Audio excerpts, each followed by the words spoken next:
Long before roads were carved through the forests, and before the drums of neighboring kingdoms echoed across the hills, there was a quiet village called Ngalu. Ngalu sat between a deep forest and a wide river. The soil was rich, the air smelled of roasted yams and wood smoke.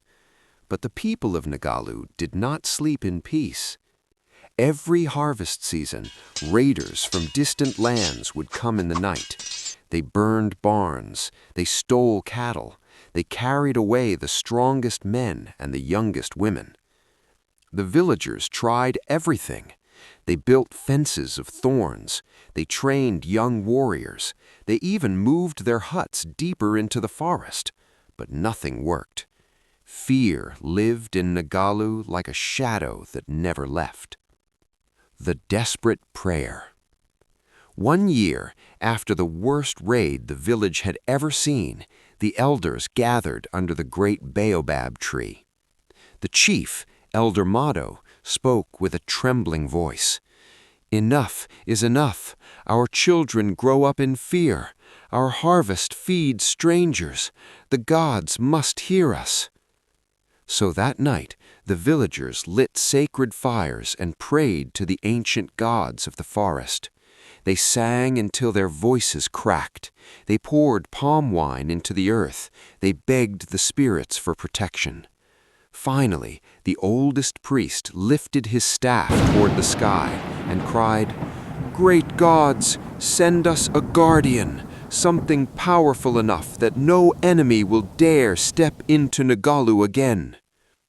The wind suddenly changed. The forest became silent.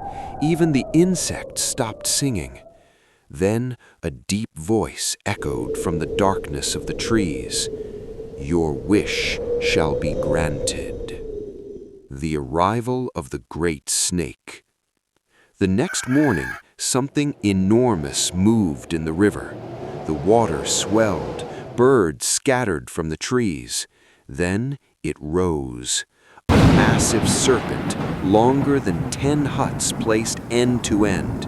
Its scales shimmered like wet bronze. Its eyes glowed like burning coals.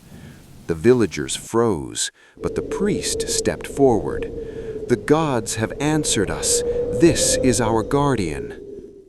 The serpent coiled around the edge of the village like a living wall, and from that day forward, no enemy crossed into Ngalu.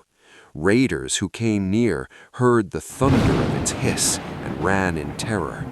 Wild animals stayed away. The crops grew peacefully. For the first time in many years, the people slept without fear. The price of protection. But peace came with a whisper of warning. One night, the serpent lifted its head toward the priest and spoke. "Yes, I will guard your village, but the gods demand balance." The villagers gathered, listening in fear.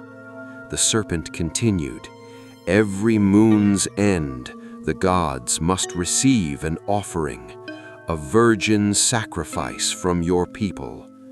Silence fell like a stone. The chief's face turned pale, but the priest lowered his head.